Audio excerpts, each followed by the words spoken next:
I want to bring something to you that's super important today. I've gotten some pushback from people that are saying, yeah, all that idealistic stuff about aging. It sounds really nice, but my body as an old person is falling apart. All of our friends who are in their 70s and 80s are having medical problems. So that stuff you talk about sounds really great and lucky for you. But what about the realities they're saying about aging? And I think it's time to talk about that. Yes, stuff happens to many of us. Some of us will die without losing our marbles. You know that sometimes I forget a word and I have to put it in the email or ask someone in one of my master classes or a classroom or anywhere. I have to ask for help with what's that word? Who's that person? Yeah, that stuff happens, but it happens to younger people too. Word retrieval is a thing. But more things happen to us when we're aging, like we don't like the expectations put on us that we're less than, but we also don't want to be expected to do everything we did like when we were 40. So we sometimes want opposite things. We want acknowledgement that we are aging, and in some ways, the body is just declining. If you were a runner, it's the rare person who's in their 80s or 90s or even 70s that it's thought to be good to keep running. Usually there are knee problems and so on. It's too stressful. So our bodies are different. And some of us have white hair, some of us have lots of wrinkles, others of us color our hair or firm out the wrinkles. But whatever we do, stuff happens more to some people than to others. Dementia is a fear that everyone that's not everyone, we can't say everyone, but lots of people dread and fear dementia. But it is not as common as some other illnesses in older age. But here's what I want to say. If our focus is on taking care of our bodies as best as we can, acknowledging ageism where it's not necessary, but acknowledging that there is some truth to the fact that our bodies and sometimes our minds are not the same as they were.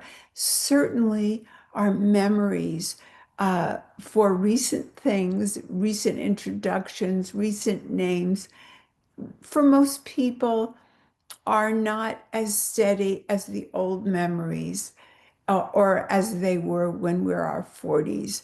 But this isn't new to you. What might be new is that I want to introduce, and if it's not new to you, then maybe you'll really enjoy that I'm bringing it up because it's super, super helpful. And it's a very simple concept of both and. So I've talked a lot about how ageism resides in us. If we hate the look of groups of old people using canes and walkers and wheelchairs, and we feel disgust and dislike, and we want to be different and special and not be part of them. And if you have an organization and you want funding and you want new people to join your organization, you better not use the word, I'm told, geriatric. You want to use other words like longevity clinic. Uh, so yeah, whatever word you want to use, I'm trying to turn around aging so that we can not cover up, but use both. And yes, let's acknowledge that these things are happening to many, many older people. And we may not be as tall as we used to be. Definitely everything falls, whether it's your face or your breasts or your waist or whatever. Your body's not going to look, no matter how many corrective surgeries you get, it's not going to look like you looked if you were lucky when you were 20. But we can acknowledge that if we can expand into that's true, and we can still become. What kind of person are we being when these things happen to our bodies or our loved ones or our friends or our parents or our aunts and uncles? Who are we becoming? Do we become these people that reject? Do we dread and hate, or can we still expand into who we would like to be? And that's true too. The excitement and satisfaction of growing and expanding as we get older. So, how can we expand? Not everybody wants to make videos and talk like I'm doing. Well, anything that you do that you desire is continuing to be in alignment with both and. That means aging and all the things I already said are true, and I get to make the most of every day. I get to attach the meaning I make over every diagnosis or falling skin or whatever. I can see it and say, yes, I see it. And maybe I don't even like it. It doesn't look pretty. If pretty has always been beautiful and tight skin, okay, but also I can expand my frequency where I am authentically living into both and come from the frequency that it is a privilege to be alive, even though bad stuff happens in life. Bad meaning there's bad and there's good from our minds, but from another place, we can have satisfaction in who we become, and we get to still become when we're aging.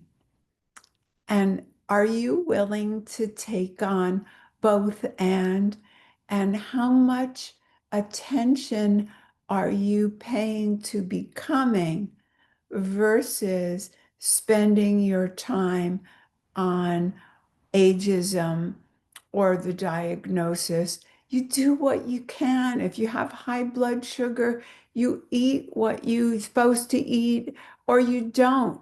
But you don't have to obsess about it and say, oh my God, and this is done, and it's the worst, and la la la, and all these things that are happening, and oh my God.